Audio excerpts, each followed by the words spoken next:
All right, we're getting everybody in. Happy Friday. Fridays are good things. They Fridays are. for sure. And anytime we get to spend some time with Christy, it's a good thing too. I was just thinking the same thing about you guys. I just wonder where Myrtle is.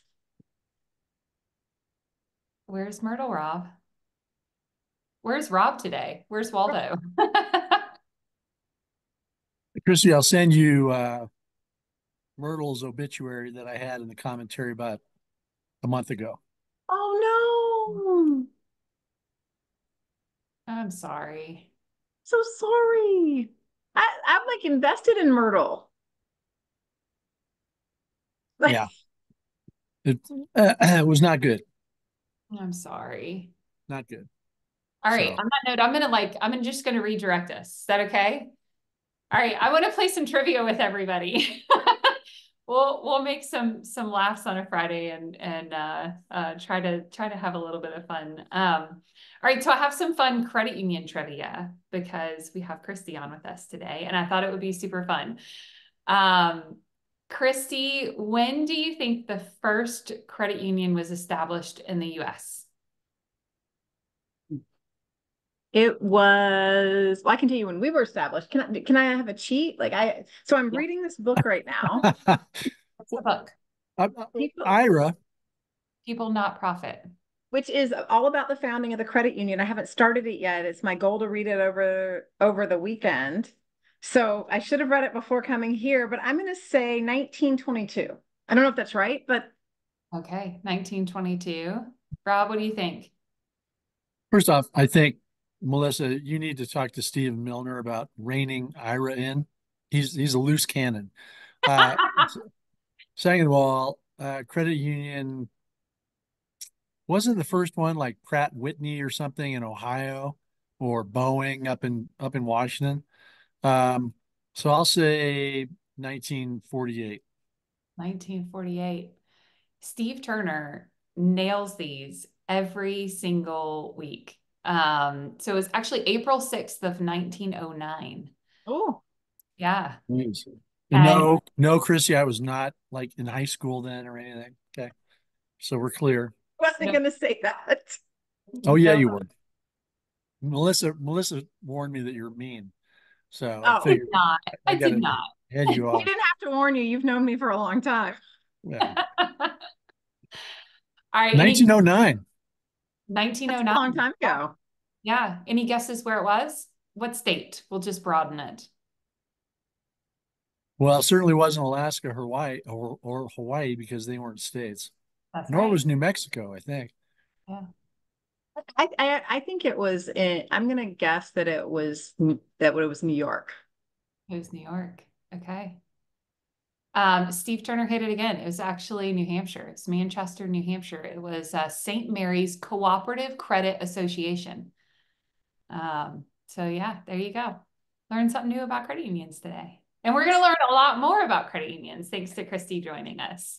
At some point, Melissa, you should bring Teresa Rose on this show because, Christy, for your information, every week Teresa Rose's AI assistant comes on the screen. It says, Mhm. I'm taking notes for her. So sometime, Melissa, you should actually have her on She and she can has tell been us on all with us. about AI. Yeah, she has been on with us. In fact, we're going to talk a lot about AI today too. She All right. It's a has? hot topic.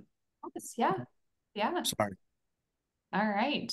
Okay, well, let's go ahead and get things kicked off. Happy Friday, everybody. If we have not met before, my name is Melissa Langdale, and I'm the president and COO of the Mortgage Collaborative.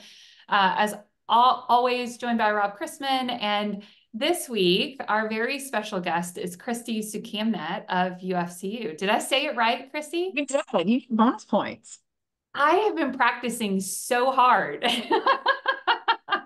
And for those of you that don't know, Melissa is my neighbor since Yes. moving here to Austin. The only downside is I think we've only seen each other in Austin twice. We just generally get to hug at conferences as opposed to locally. Yes. Yeah, it's funny. We see each other a lot more outside of Austin than we have in Austin. I think, Christy, I think I read in, might have been Reader's Digest or periodical that your father can't even pronounce your last name. Is that true? That is true. How does he pronounce it? Soukhamneut. To Sue cabinet? cabinet, like Sue Like a cabinet, cabinet like that you would like open. Okay.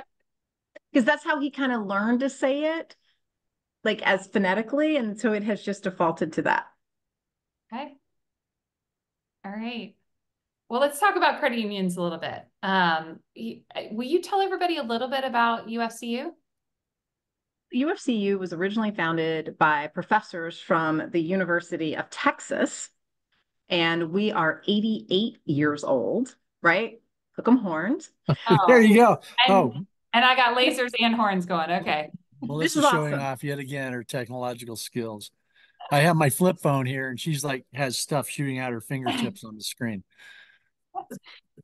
We credit unions kind of operate in two spaces, or there are two flavors of credit unions when I talk about it. And one is what we are, which is a SEG, or special employee group based credit union. So when you talk about like the American Airlines Credit Union, they're SEG based, right? They support American Airlines. You've got the Delta Credit Union. For us, we are SEG based. We have 250 partners, including our most recent announcements of UT Health and Texas State. But we partner with all kinds of businesses, allowing their employees to have access to credit unions. Then you have community credit unions. And so think of them as defined by geography. So they're going to serve a state or a group of counties, or just a geographical area. But for credit unions, you have to be a member in order to actually obtain any loan from us, and that includes a mortgage. So you got to qualify for membership in order to join. And most folks like that because in general, particularly where consumer loans are concerned, the cost is less than you could get it at other financial institutions in many cases.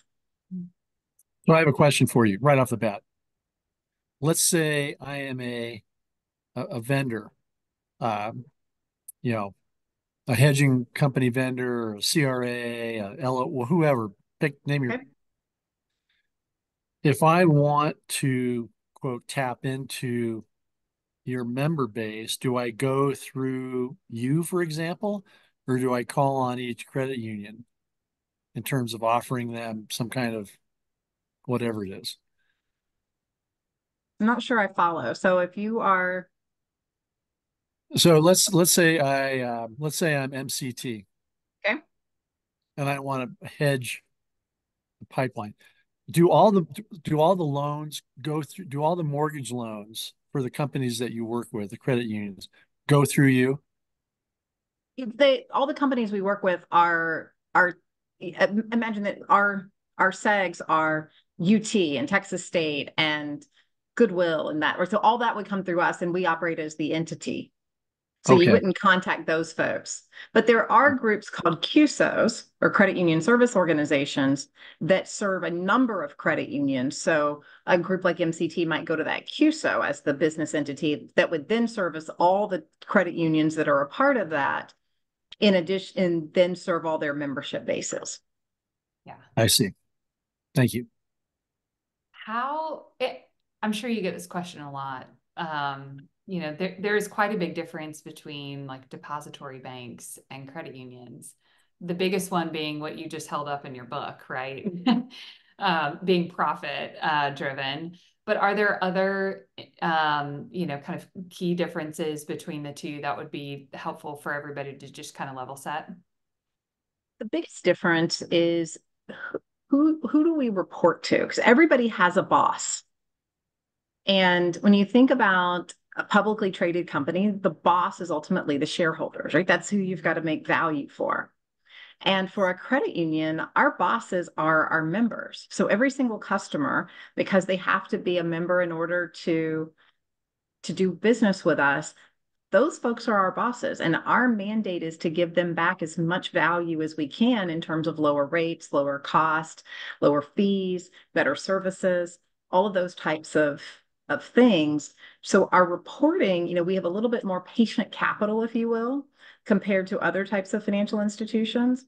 But that also means our real mandate and how we look at how successful we are is how much are we returning to members, either in terms of a share credit at the end of the year or in terms of reduced cost. So if I go into let's say I belong to the University of Texas Credit Union, I'm a teacher, say professor, and I go into a local branch and I say, hey, I'm thinking about refinancing my loan. What is the first thing that they tell me at that? They say, we've got somebody in the back that can help, or here's a name and a phone number. How does that interaction work with the potential client? Just like anywhere else, we have branches and we have service centers, loan production offices. So our employees can take care of that just like you would if you walked into your local, Bank of America or Wells Fargo. But likely the first question they're going to ask you for your account number. And if you don't have one, they'll still go ahead and answer your question and then just give you a caveat of, we've got to get you eligible for membership and we've got to go ahead and get your account open.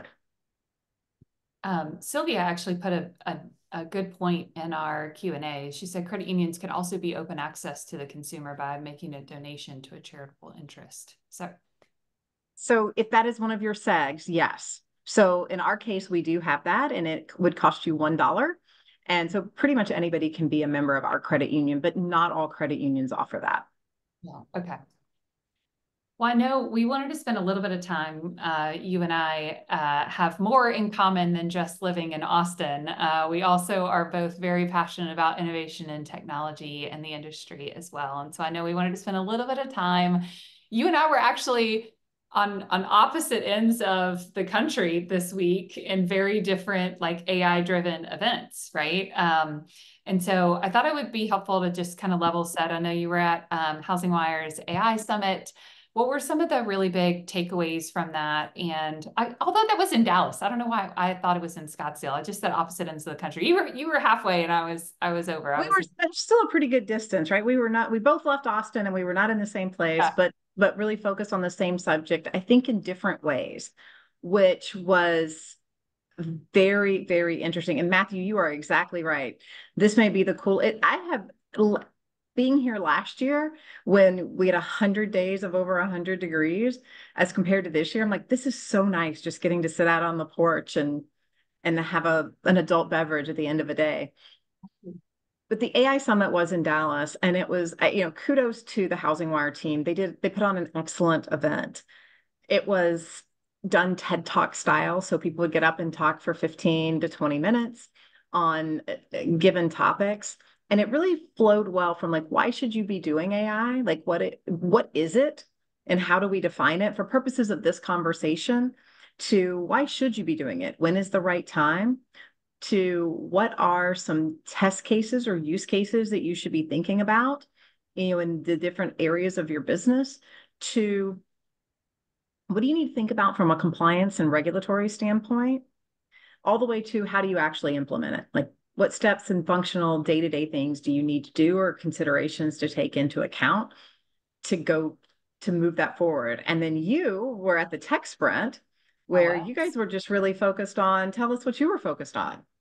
So the FHFA puts on, this is the second year that they've done it, but it looks like they're doing it kind of every year right now. A velocity tech sprint where they bring in folks from all over the country, and they're very focused on several different problem statements. Ours that we were solving for was consumer experience. And so it was, how might we leverage generative AI to improve consumer experience in a responsible and equitable way? And so our team, oddly enough, was a multifamily team, which I do not, for those of you that know me, I don't have a huge background in multifamily. It's always been in mortgage and in the single family side, but it was really cool to learn a lot about that space, because and my experience in mortgage really, I think, helped our develop some of the things within our solution. But what we recognize is the tenant screening process, the kind of how people find rental units. There's really no consistency across the board. And so we built a platform that created some consistency in tenant screening and the application process. And we were super privileged to have somebody from OpenAI on our team. And so we were able to mock up a demo of the product that we were suggesting, where it basically was a product that went through a pre-approval process, right? So it was conversational style with ChatGPT. It would go out and pull verifications, and input and say, okay, you're ready to rent for X amount of dollars. And here's the properties that we've matched you with that you're automatically pre-approved for. Auto-generate a lease, auto-generate like an email to the landlord with, various questions, and then would help understand and translate that lease into something that was, reasonable for somebody that doesn't understand legalese, right? And then translate it into Spanish. And so we had some fun with that, but it also leveraged video. And this is something relatively new in the space where AI can actually kind of see, you can point your camera around and it can see, and then it can analyze what you're looking at. And if any of you have tried those like Meta glasses, the new Ray-Ban glasses where you can like talk into it. Do you know what I'm talking about? No. Oh, you don't have a pair of these? I understand the concept, but I haven't seen them, nor have I gotten to try them. I'm telling you, it's the coolest thing since sliced bread. One of our teammates had some, and he brought them in, and you can just talk and say, "Hey, Meta, what am I looking at?" And it'll scan the room. Like you just kind of do this little 360. It's like, oh, you're at this place doing this thing. And it's just super fun tool. But so anyways, what we were able to leverage this for, which I think could be an interesting use case really for the housing side, is we took basically on the tenant side, we took 2 pictures of an apartment when they moved in, and then an apartment at their like exit interview, and it was able to differentiate between the two, and then ask if we were ready. There's no meaningful damage. Are you ready to release the security deposit? And so we were able to do that. So just really cool kind of use cases that our team product was called Domino, and it was really because the lease is like the first part of like somebody's home journey, right? And if we can do that part at the beginning of the journey, how do we translate that into what we can do when they're ready to buy a home? So just really cool, I think, implications and use cases that we could carry over into our world too. Wow. I will say this, Melissa, with a nod toward your glasses to tell me where I am. Last month, I visited Pearl Harbor, and they have an exhibit there, or I should say, like it's virtual reality theater where you put on like a helmet, and you are, piloting a Japanese Zero, or flying, you're on the Arizona or whatever it might be, and and you look around, and it moves when you look around. So that was pretty cool. Only half the group threw up because of motion sickness, but no, I didn't. No, nobody vomited, but it was pretty cool. They have this now where you can actually take somebody, like we've taken our kids into a VR place where you can basically play video games. But your full gear, like you've got the headset on, and then you've got little sensors around your wrist and your ankles, and so you're like interacting with the game the whole time, which is super fun. I would never accuse your family of this, but I mean, I would imagine there are some kids out there who would just as soon do away with their reality entirely and sit there in a virtual world doing whatever. Well, I get it. Anyway, all right.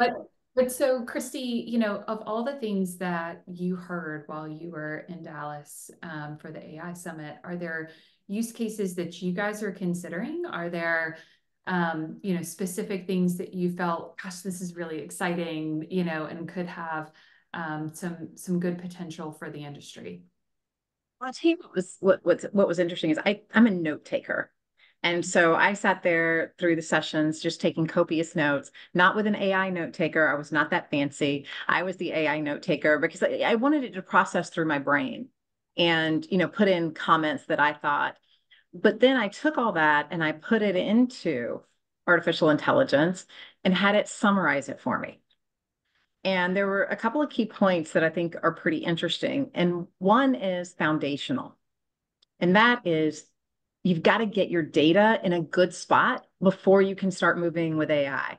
So if you haven't done that work, you're behind the ball and you need to stop what you're doing and get your data in a place where it's really cleaned up, it's accessible, and you can move forward. So that was the thing. And it actually came up the number of times that it came up with the different speakers, because as you can imagine, changing speakers every 15 to 30 minutes, there were a lot of folks that were engaged in sharing their experiences.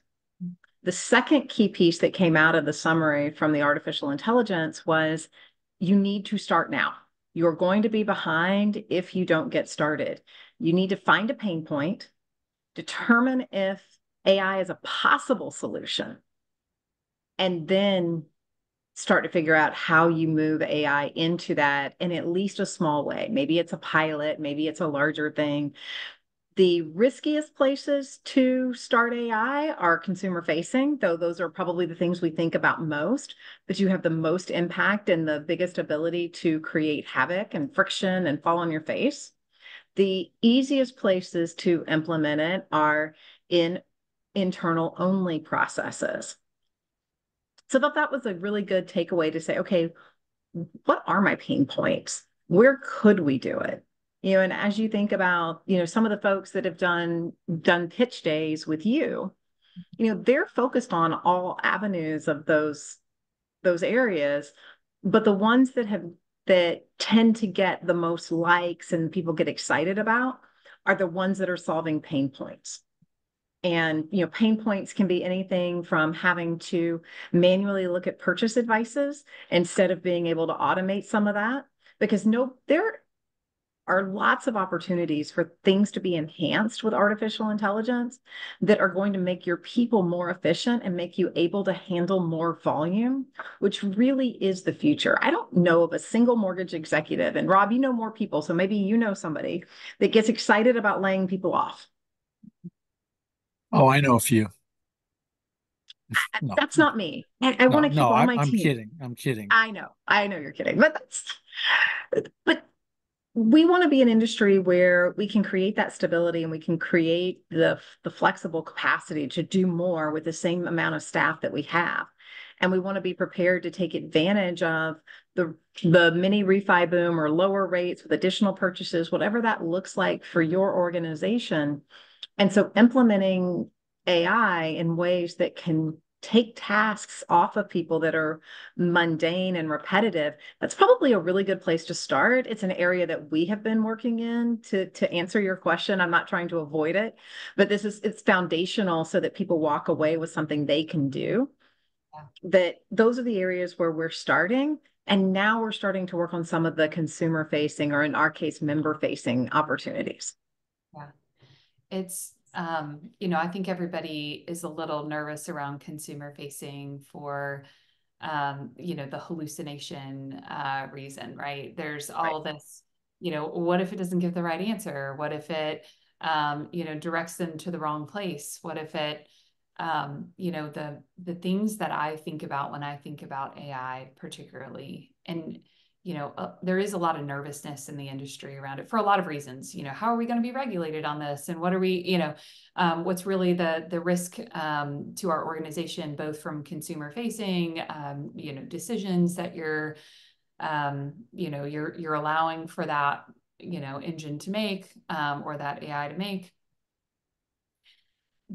We as leaders have people that we have as a part of our team, and those people are interacting with customers every day. Those people are making decisions on behalf of our organization every day, and they're not 100% perfect, even though they might be 99.9% perfect. They're lovely and we love them. Please don't get me wrong, but we're all human at the end of the day. And so when I look at solutions, I almost take it from the lens of, does this get us that extra, can we be a little bit more compliant? Can we be faster to a response? Can we reduce our error rate in this area, right? And I think, when you look at um, like self-driving cars, for example, we'll go outside of the mortgage industry for a minute on something that's, top of mind for a lot of folks. If you've been to those cities that have a lot of those self-driving cars, for me, it makes me super nervous because I want to be able to at least like control the thing that I'm in. And because you're going fast and, there's like safety related measures in it. But when a human crashes and a machine crashes, right?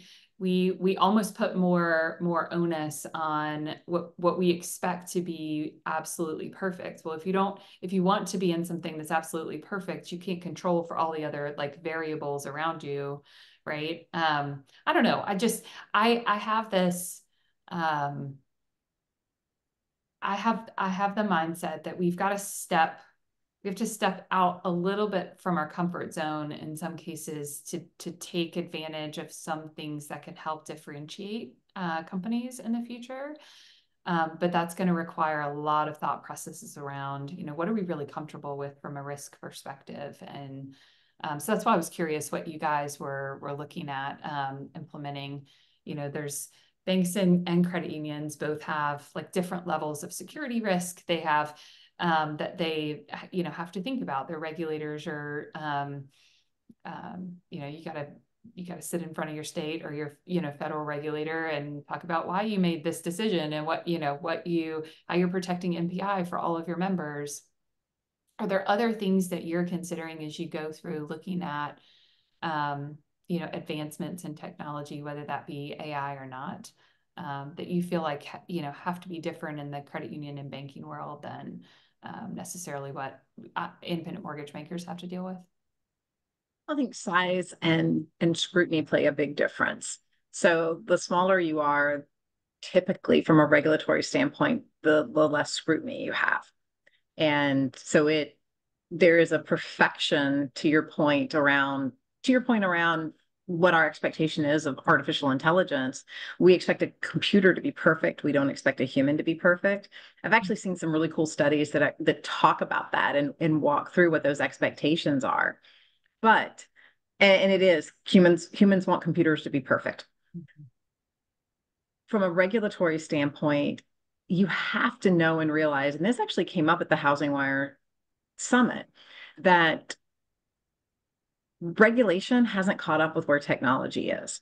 And so as an institution, regardless of who you are, IMB, and which is the world I came out of, and banking and credit unions, you have to know and understand what risk you're taking because you're not going to be 100% compliant, because the law just hasn't caught up yet. So what risks are you willing to take? What risks are you willing to take with your clients, and not in terms of harming them, but in terms of changing the process, because we know from a psychological standpoint that people don't like change. So if they're used to something one way, you're creating something there when you make that change, even if ultimately it's better. Yeah. And even if you're only impacting your internal team, your internal customers. That's a great point, Christy. When you look not only at mortgage banking, but also, um, ethics, for example, study of ethics has not kept pace with advances in biology. Right. So, scientists can do things and they don't know whether it's ethical or not, So kind of the same thing. You have different facets of the world that are more advanced than others. And so sometimes those differences really can create conflict. Well, it's a challenge for regulators and legislators to think through too, right? Do they Oh, want to regulate to the extreme of almost hindering innovation, or do they, so it's a little bit of, how far do we really want to be able to take this? And so it's not an easy answer, I don't think. yeah. You look at, like, I remember a year or two ago, whenever that was, Mark Zuckerberg and other, really bright people were testifying in front of Congress. And when you have some 80 or 85-year-old senator asking them questions, there's an issue there. There's a disconnect. Definitely a So gap in understanding for sure. yeah. All right. Well, we have enough time for one more question. Rob, you know I hate when, or you know that I know you hate when I do this. I'm flubbing in my words right now. But would you like to ask our last question? So Christy, when you are talking to when you were talking to your coworkers or senior management of any institution that you're dealing with, do you think that they fully grasp the implications and or the potential of some of the things that you are seeing happen with AI? I'm not sure some days that I understand and grasp all the things that I see and what the possibilities are. And I think that that I don't want to pick on my leadership team or my peers here, because I think this is true everywhere, that we all have a set way we look at stuff. And as much as we want to try to get out of the box, we're going to have to continuously challenge ourselves and continuously get different points of view and perspectives in order to create true innovation.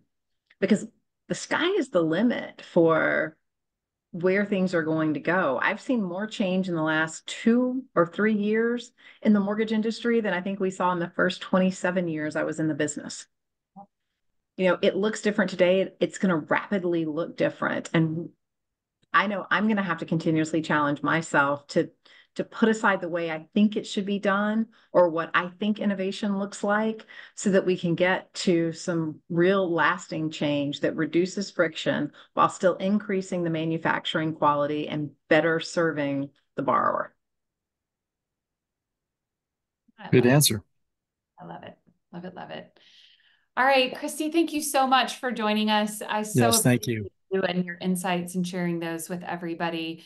Everybody that's on the call, thank you guys for joining us. Happy Friday. I hope everybody has an awesome weekend, and we'll see you guys back around next week.